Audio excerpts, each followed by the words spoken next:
I think you're all a bunch of honestly. Oh, shut up, Randall. Tom snaps back. There's always one in every squad. The loudmouth who thinks they're basically a general. Naturally, Randall is the newest member in our entire squad. You know, the kid who went in this door got dismembered. I grunt lightly. They found his right hand 8 kilometers away. And you're acting like the big man right now, as if this thing's not going to tear you to shreds too. Randall scoffs.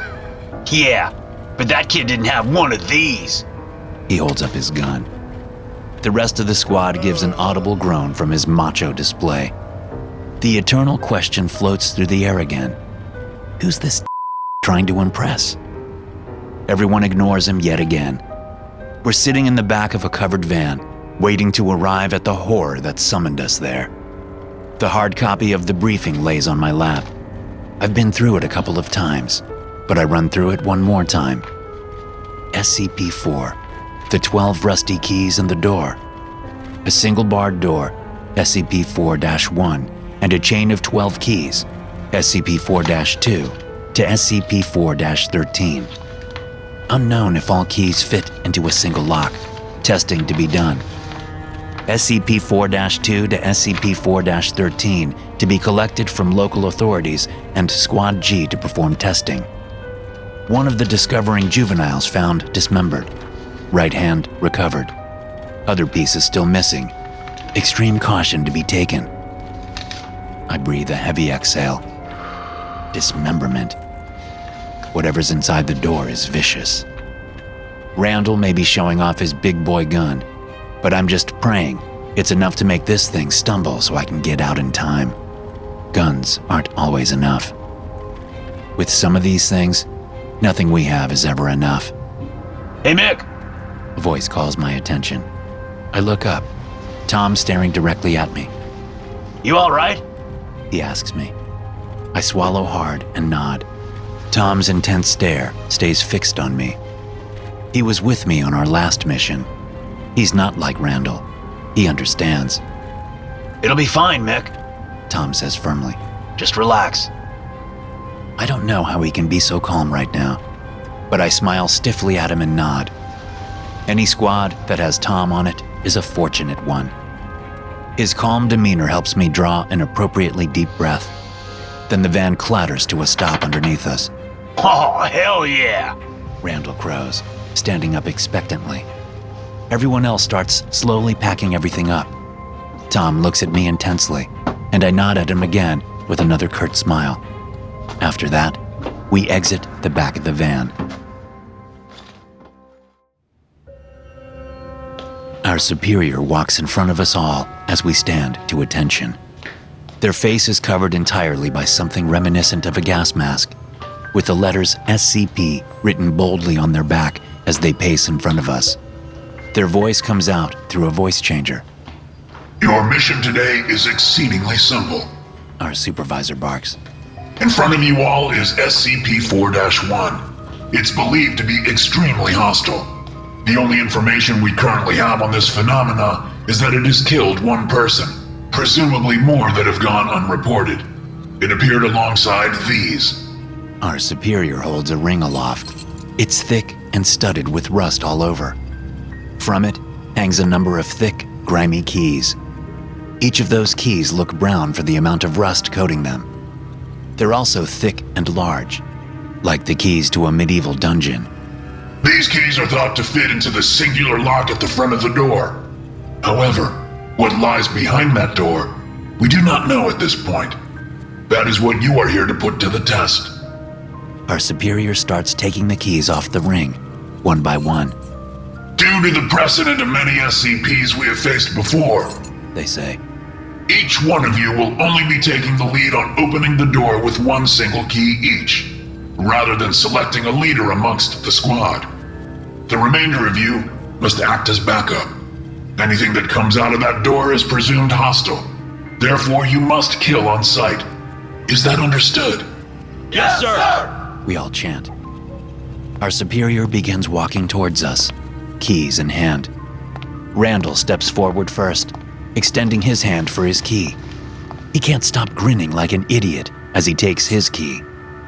It was never agreed that we'd stepped forward to collect our keys, but after Randall does, we all form a queue.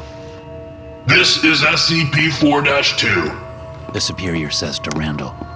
Randall's smirking as he comes back, key in hand. As the rest of the squad get their keys, they're labeled in front of us, SCP-4-3, SCP-4-4, etc. It takes me a second to realize I'm hanging back. Tom walks past, still looking at me oddly. I'm last in line, and the supervisor presses a key into my palm. This Their buzzing voice tells me. is SCP-4-12.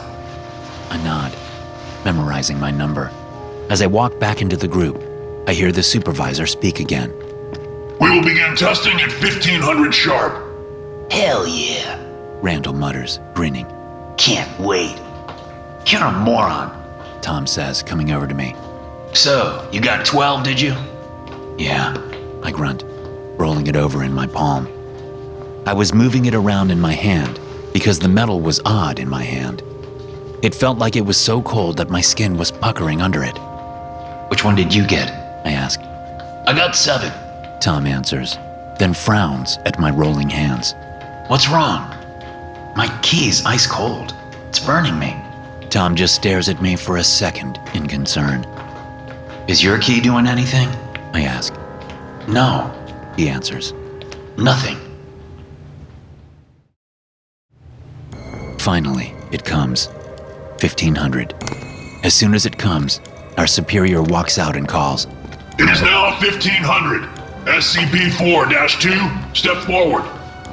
Randall steps forward with the same shit-eating grin he's been wearing all day. Everyone else gets up slowly and forms a line behind him.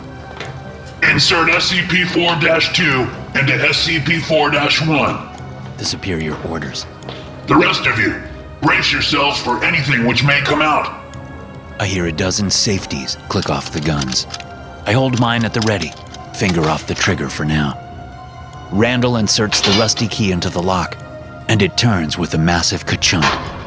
Randall readies his gun with a massive grin. Finally, he opens the door.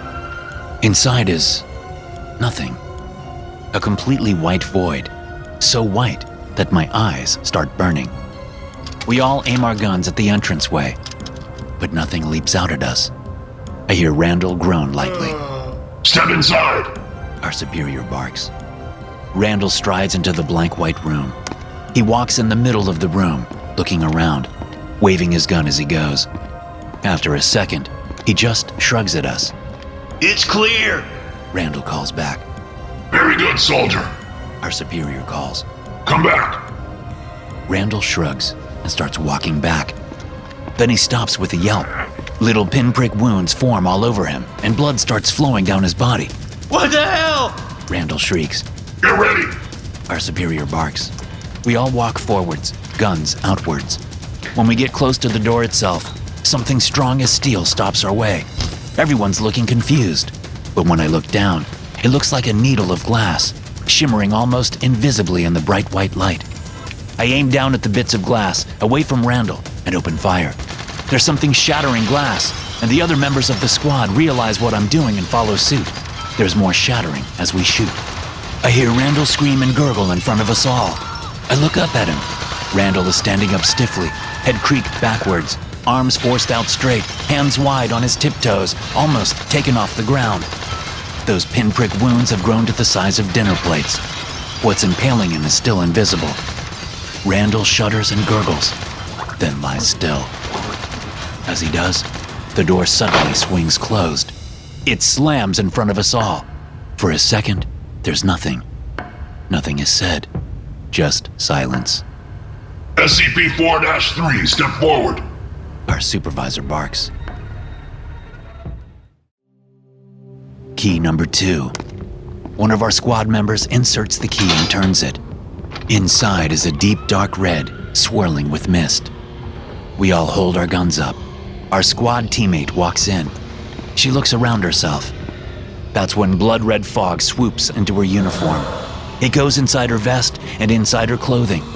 She screams, drops her gun, and thrashes around. We get ready, but there's nothing to shoot. Then, her skin sloughs off, her bright crimson muscle dissolves, and she collapses into the ground.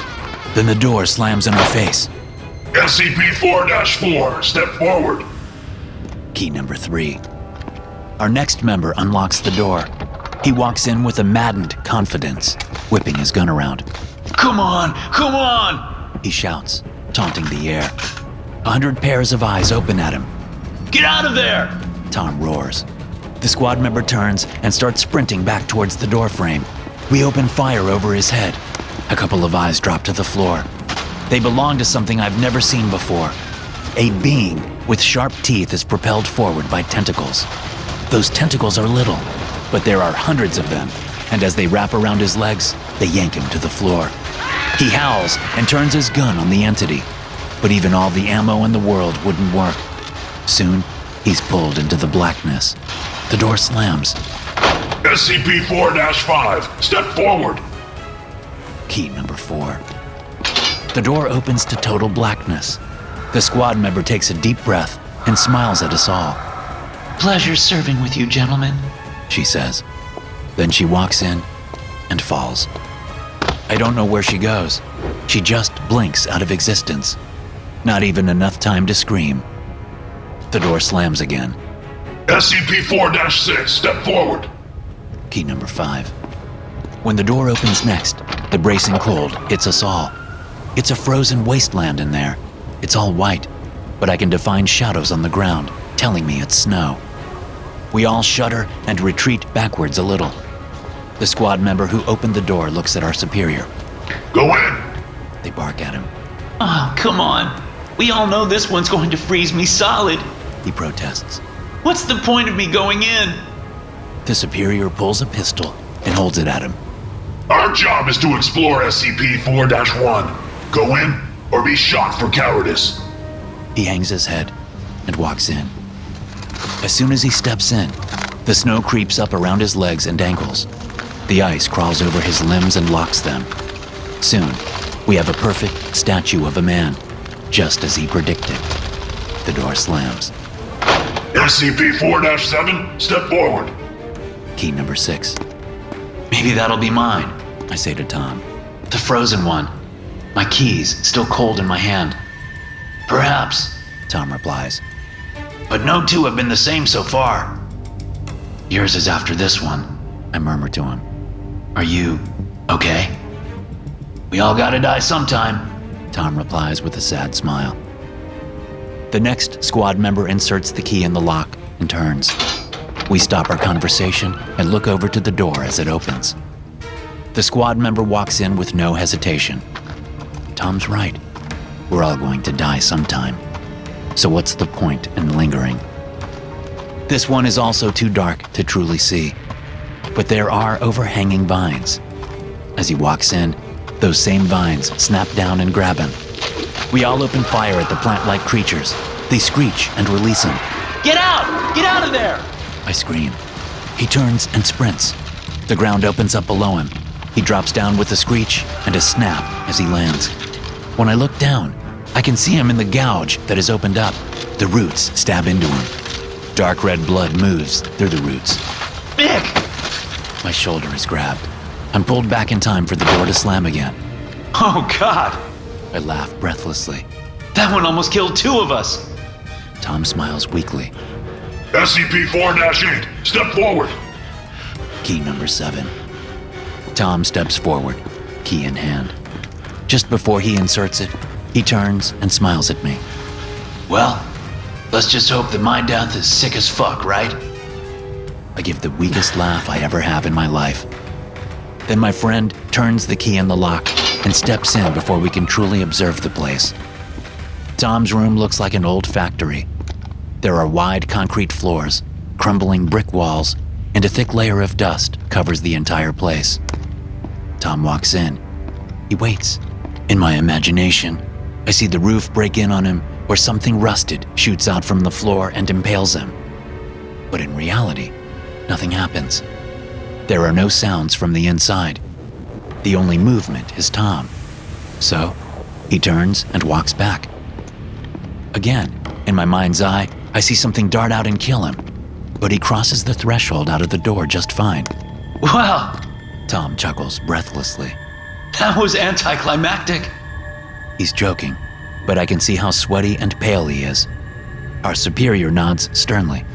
Now, inside, all of you. We need reconnaissance. Yes, sir. We ready our weapons and walk in, all of us. The room is impossibly large for the building the barn door is attached to. But what else is new? It seems like nothing but a big, empty room. So we hitch our guns up and start fanning out to explore the place. We discover nothing out of the ordinary. After we return from the room, a break is called so the scientists of the SCP Foundation can survey the room that, for whatever reason, didn't kill us. We take a break. We're supposed to be eating lunch, but no one feels like eating. No one speaks to each other, except for Tom and I. So, you're actually home free. I tell Tom. You're the boy who lived. He smiles weakly at me. I could still be killed. He jokes back. Something could just leap out of there on the next one and tear us all to shreds. I nod, but I can feel my face twisting. Tom stops chuckling. He lived through his door, but we all know that chances are I won't be living through mine. The averages alone are not on my side, but there's still an extra thing that worries me. My key's still so cold. Yeah, your key wasn't, right? My key was totally normal. Tom agrees grimly. I nod. Key number 8. SCP-4-9, step forward. We all stand and ready ourselves. The next squad member sighs and starts approaching the door. I want to say to him, I'm sorry, but that won't help anything. We settle ourselves behind him, guns at the ready, positioned as we were before. He puts the key inside the lock and turns it. He opens the door and takes a deep, quivering breath. Then he steps in. He screams and bursts into flames before he's even walked 3 steps in. The door slams shut. At least that one was quick. SCP-4-10, step forward.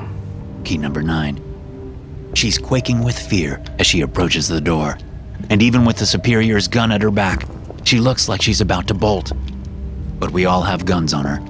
She knows if she runs, she won't be getting very far. I would, though. The thought hits me suddenly and latches on like a tick. I'm key number 12. If everyone else gets killed, then there will be next to no one left to shoot me for cowardice. Only the superior. But I'd fancy my chances fighting him more than whatever's inside that door. But then there's Tom. That's right, Tom. Would Tom shoot me for cowardice if the superior asked him to? Yes, of course he would. He's an excellent soldier, more so than he is a good friend. Even worse than that, he'd be disgusted with me. He'd kill me, and he'd think of me as a waste of skin as he does. We're D-class agents. Most of us are convicts, and others are the lowest of society. I was granted this opportunity instead of jail.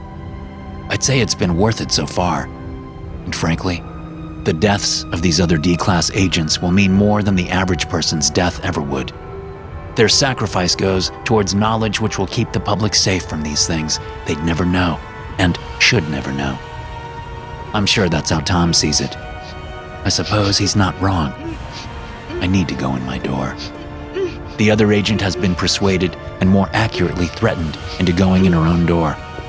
She places the key inside and twists it. We ready ourselves for it. When she opens the door, there's a hue of deep purple. Smog fills the room and a grim light filters through it. The only way I can describe it is some kind of alien planet. The life here is unearthly. The agent that opened the door was gibbering like a madwoman until the second she opened the door. Then she suddenly stops all her whimpering and strides in. Soldier! Soldier! Answer me!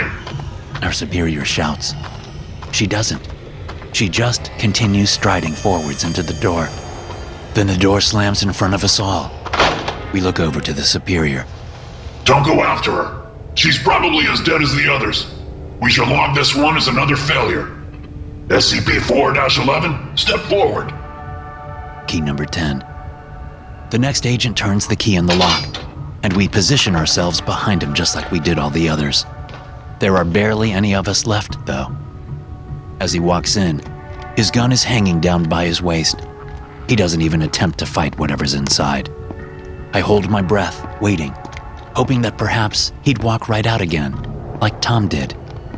But then something thick and black sweeps up from below him. I hear a rip and a snap in such quick succession that I can't discern the two, and his hand comes off. He arches his back, his mouth drops open. His hand moves to clasp the missing one. Then, more black limbs strike through, vertically and horizontally, the sharp edges moving through him with no resistance. He makes no sound. His entire body is covered in red lines. The door slams before we can watch him fall apart. SCP-004-12, step forward. Key number 11. As one of our last squad members steps forwards, all I can selfishly think is, I'm next. Tom was looking back and forth to me before, but now that we're even closer to my turn, he won't meet my eye anymore. That's fine. I might not live much longer.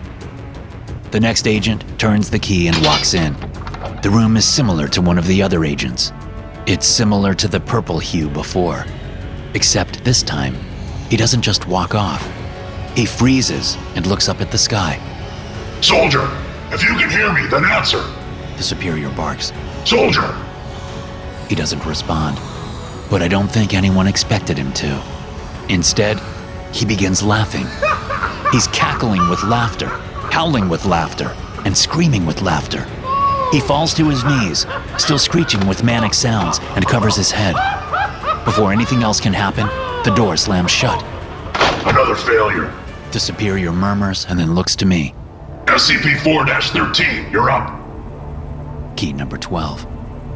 My turn. This is it. My key still burns my hand with cold as I insert it into the lock.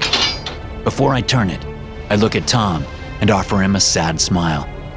He smiles and nods back, then holds his gun up directly at my head. That's fair. Who knows if I might emerge as some kind of possessed monster. I turn the key. It turns with a ka-clunk. I take a deep breath, then open the door to meet my fate. Inside my door is some kind of swirling blackness, peppered with pinpricks of light. I'm walking out into the emptiness of space. No wonder there's a chill. But as I walk in, I breathe fine though. That is, until a voice speaks inside me. Yet another. What precisely do you immaterial amoebae seek moving into the realms beyond your own? Do you truly expect yourselves to be capable of the understanding you search for? I hold my gun, whipping it around to the voice.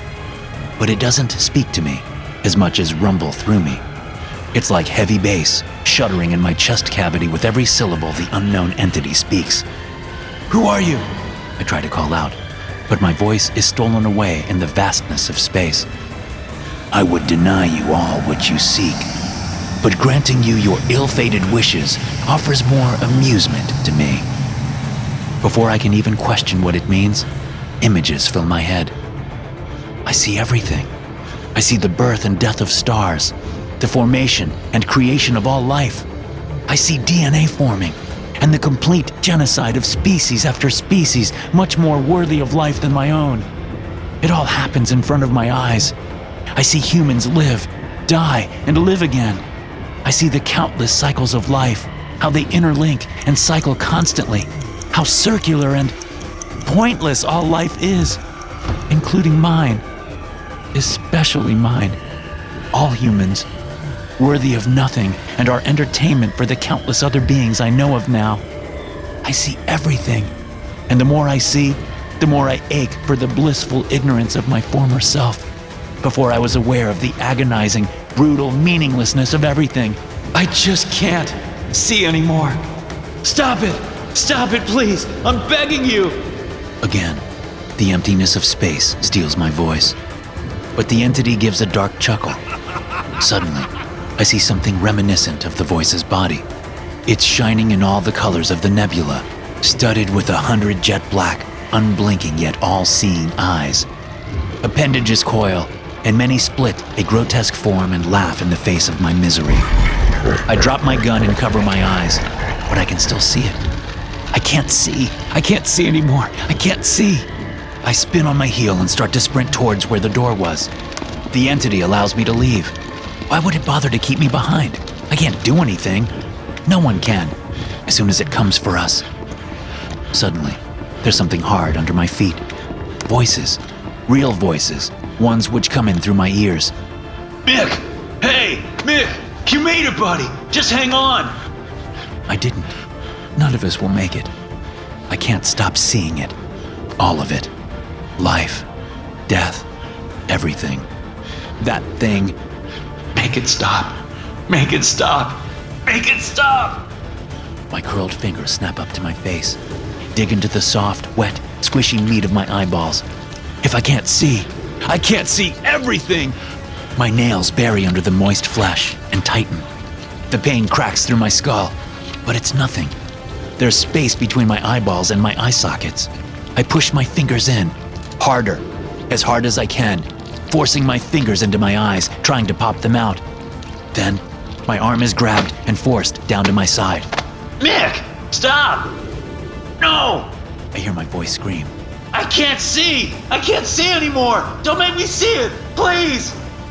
My arms are pulled behind my back and shackled by something. Someone's talking to me, but I don't care. I just scream. It does nothing to the images cascading through my mind. Reality slips from my fingers and is replaced with nothing but the circular nature of life itself. The pointlessness of it all. I just scream. That's all I can do now.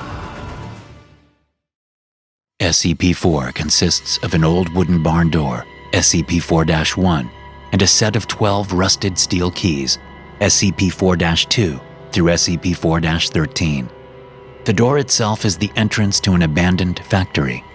Tests show that SCP-4-2 through SCP-4-13 all fit into a single lock on the large barred door. 12 Class D personnel are assigned to test the effects of the door. Of the 12 test subjects, each trying a different key to enter the room, only 2 survive. Opening the door with any key except SCP-4-7 or SCP-4-12 caused the test subjects to be torn apart. Of the 2 surviving subjects, only one, having used SCP-4-7, returned unharmed. The other came back in a near catatonic state, able only to remove himself from the room and then collapse on the floor, and had to be restrained to prevent him from gouging out his eyes. Hey guys, thanks for listening. Be sure to subscribe to the podcast for more SCP stories like this one. You can also check out some more episodes from the SCP Experience podcast here. I'll see you in the next one.